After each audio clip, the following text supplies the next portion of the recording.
Hello? Hello, Chris. Oh, hi, Ma. See if the oven's off. Yeah, okay, just a minute. I'll look and see.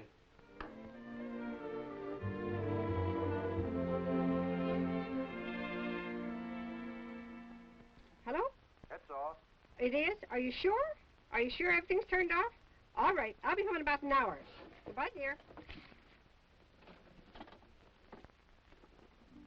In the many small emergencies of daily life, as well as in times of major crisis, the American people rely on their great nationwide system of communication services. In every phase of private, business, or community life, there is the means of summoning help or of securing information from any part of the nation or the world. Typical of many U.S. industrial cities is Syracuse, New York. Because of its strategic factories, Syracuse fills an important role in the nation's overall economy. Syracuse has its entertainment centers as well as a bustling business life. The city takes pride in the excellence of its municipal service departments and in its school system, which is among the best in the nation. Coordinating these varied community activities and uniting the city with other parts of America are its vital lines of communication. At the city airport, air traffic is controlled by a smoothly operating system of ground air radio. At the railroad station, telephone and telegraph messages direct the trains which bring vital supplies to the city and carry away the products of local factories. News dispatches from all parts of the world are rushed immediately to the public by many different communication systems, often while events reported are still in progress. In the home life of the Norton family, communications of all kinds are important. They count on their newspapers to keep them informed of local as well as international events.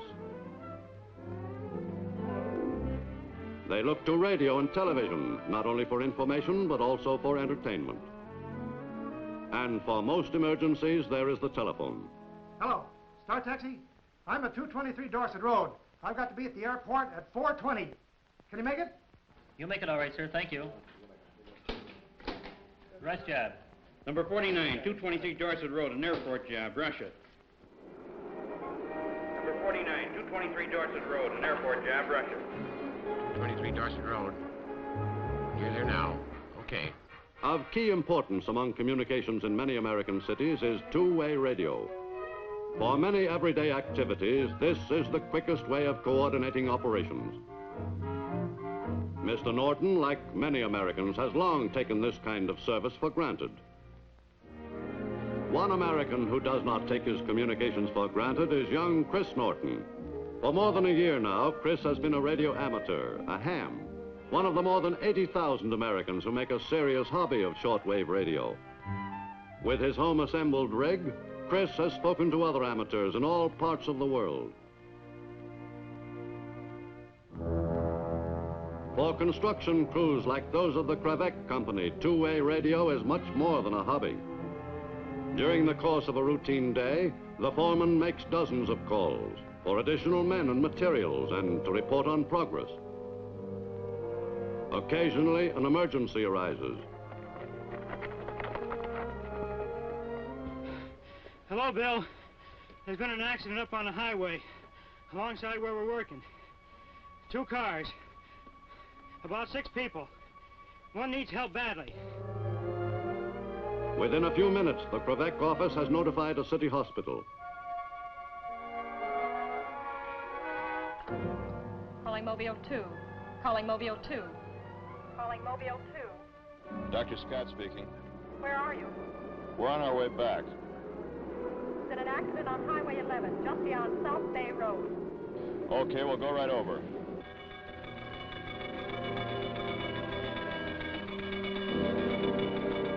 Less than 5 minutes after the foreman's call, the radio-directed ambulance arrives on the scene, and a life is saved.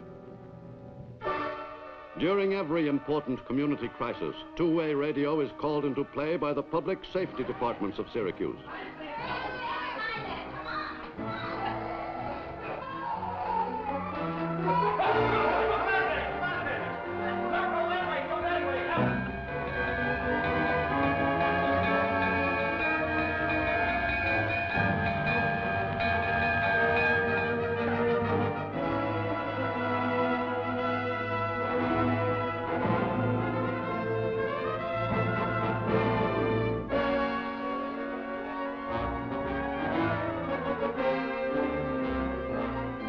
Car 63, fire, Borden and McLennan. 63, message received, 6-3. Here we go, Herb.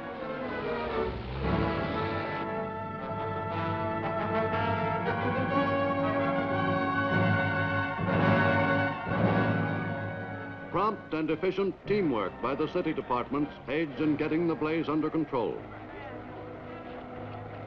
Chief Conley talking. Send me 2 pumpers and a hook and ladder. The utility rig from the lighting company shut off the gas main. There's a main valve half a block north of the fire. Get there as fast as you can and turn it off. Right. Go ahead. Fire at Borden and McLennan. Get over there and keep us posted. Okay. Hi, Red. How you doing? Just about over now. No one killed.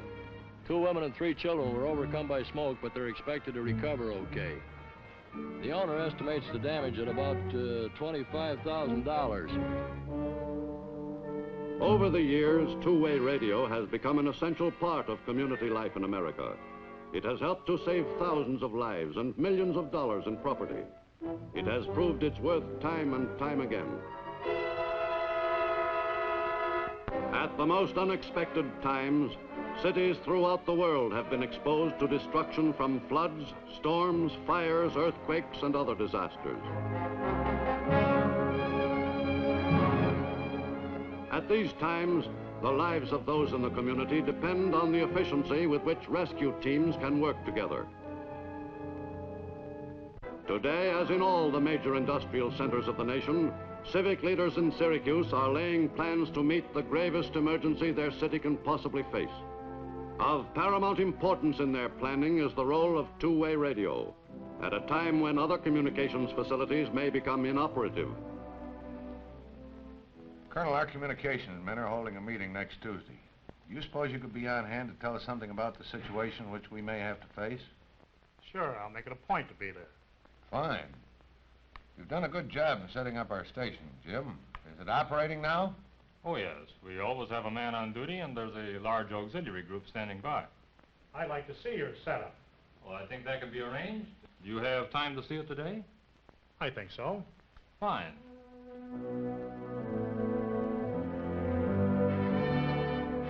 Communications Center for all civil defense operations in Syracuse is the headquarters equipped with two-way radio. In any citywide emergency, this radio center would become the coordination point for all essential community activities. And the life of the city would depend upon the uninterrupted functioning of its equipment.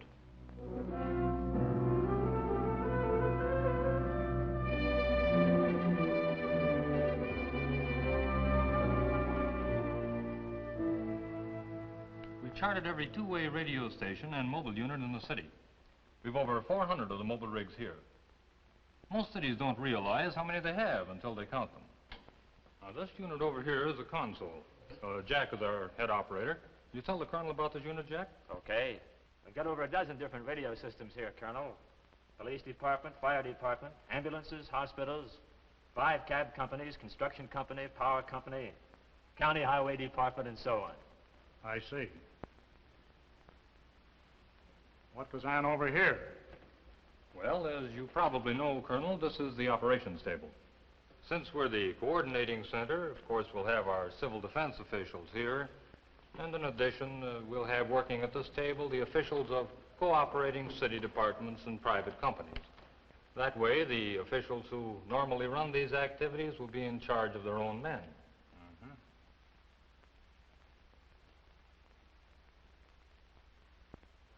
What's that out there? Emergency power? That's right. We figure if the telephone lines are down, the power lines will be too. That's why our mobile units are so important. They'll operate on their car batteries. Now, a lot of the key stations in our network have generators like this one. And the fire and police departments have standby stations to take over in case the main station is hit. If both of them are knocked out, we can take over for them. Oh, the hams have their own emergency hookup, too, that ties in with us. I'd like to have you meet one of them, Colonel. Chris Norton, Colonel Cavanaugh. Chris goes to the university here. If there's an emergency, the radio amateurs will be on hand to help operate the station and keep check on the equipment. Well, where does this fit in the picture? Well, it operates on the amateur frequencies. About, 20 of us have mobile rigs. This keeps them in contact with headquarters. Thank you, Chris. Well, there's only one thing more I can think of. What if this station goes out, or your men can't get to it? We've built this station away from likely targets, but just in case, we're building a mobile station equipped like this one. It'll be kept a long way out of the city, ready to move in the event this one is damaged. It's all part of our civil defense plan for communications defense in depth.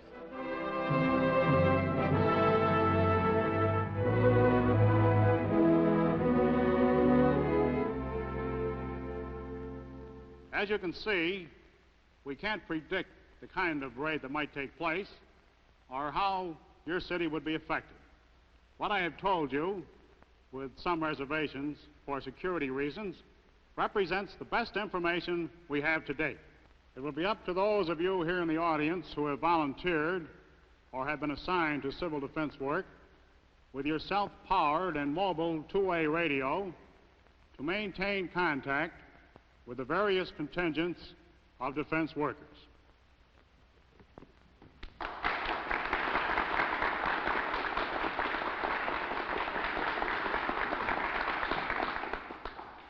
Colonel Cavanaugh has given you a picture of what might happen to Syracuse in the event of an attack. Now let's visualize this attack on Syracuse. Our factories are humming as usual. Our power and communication lines are still functioning to make our lives easy and efficient. Clinton Square is bright and serene in the sunshine. Downtown, it's a busy day. Stores and streets are crowded. A typical day in the lives of millions of Americans to whom war has always seemed so far away. And then...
Telephones and most of the power lines are out. Police on auxiliary power and fire department operated from standby station. No other stations reporting. We've taken over for the non-operating stations. How about the mobile units? About two-thirds reporting. Amateur cars 1, 3, and 4. Amateur cars 1, 3, and 4. Pick up plasma at Depot F and get over to Dispatch Center 3. Calling Krivek Foreman. Come in, Krivek. Come in, Krivek. Krivek Foreman, go ahead. We'll need a couple of bulldozers down the Clinton Square area. Get over to Dispatch Center 3 and stand by till I tell you it's safe. Right. Get your cabs at Dispatch Center 3. Have them wait till I get a report on radiation. Right. Are you getting through to Utica? Yeah, trucks are on their way. Rochester's been notified. They're getting their ambulances together now. Good. Hello. Hello. Call the radiologist at Clinton Square. He's in medical car 2. Calling medical car 2. Calling medical car 2. Come in, radiologist. Come in, radiologist. Medical car 2. Be safe here in a few minutes. Call you as soon as I'm sure. Yeah, that's right. Worker in Montrose. Power lines across the road. Popping all over. Can you make it? Yeah, I think I'll make it. Car 9. High line down to Worker in Montrose. Get there as fast as I can. I'm near the university. Are the roads clear? Stay away from Clinton Square. Right.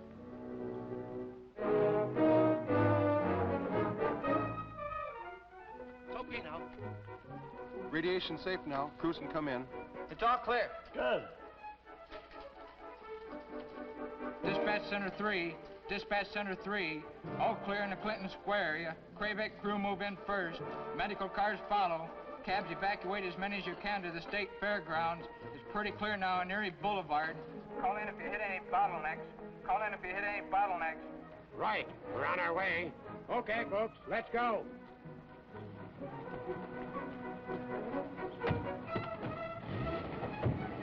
Follow me.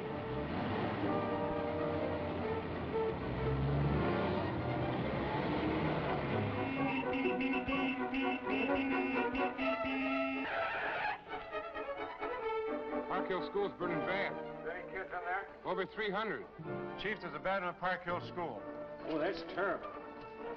Where are you now? Near Schiller Park. It's under control here. You better get over to Park Hill School. Right. And go by the way of Grand Boulevard. And stay off at James Street. It's all fouled up. Right. A police car will direct you when you get close. Make it fast now. Get that, Dr. Scott? Yeah, Park Hill School. We got 4 ambulances with us. They're from out of town, don't have radio. Shall I take them all, or can you use some of them elsewhere? Better keep them with you. Things are getting under control over at Clinton Square, but the school situation looks pretty bad. Cut around Genesee Street. Take your second left. You can't make it on State. Follow them.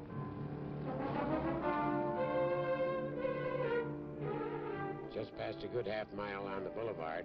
Near the railroad now. Road blocked up ahead with wreckage. Okay, we'll get it cleared. Keep us posted as you move along. Hey, John, another roadblock out on State Fair Boulevard near the overpass. Okay. Highway Crew 3. Highway Crew 3. Come in, please. Come in, please. Crew 3 reporting. Got another job for you. Get ready, boys. Here we go again. Fire's almost out at the school. Are the children all out? I believe so. We're taking a count now. Good work. The kids are all out. That's great, Chief.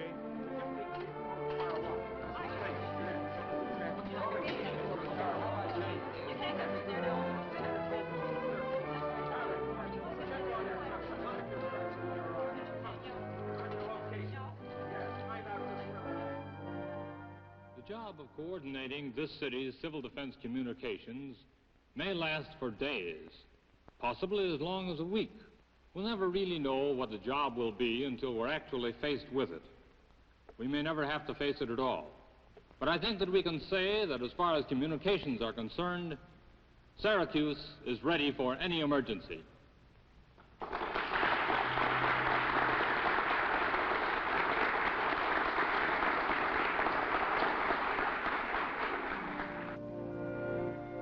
Because the people of Syracuse have prepared themselves with wisdom and foresight, they can today enjoy life in the fullest measure.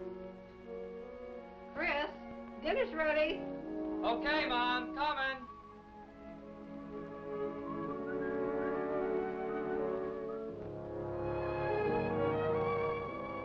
Theirs is the sense of security and well-being, which is the real strength of a nation dedicated to peace and freedom, confident of the future.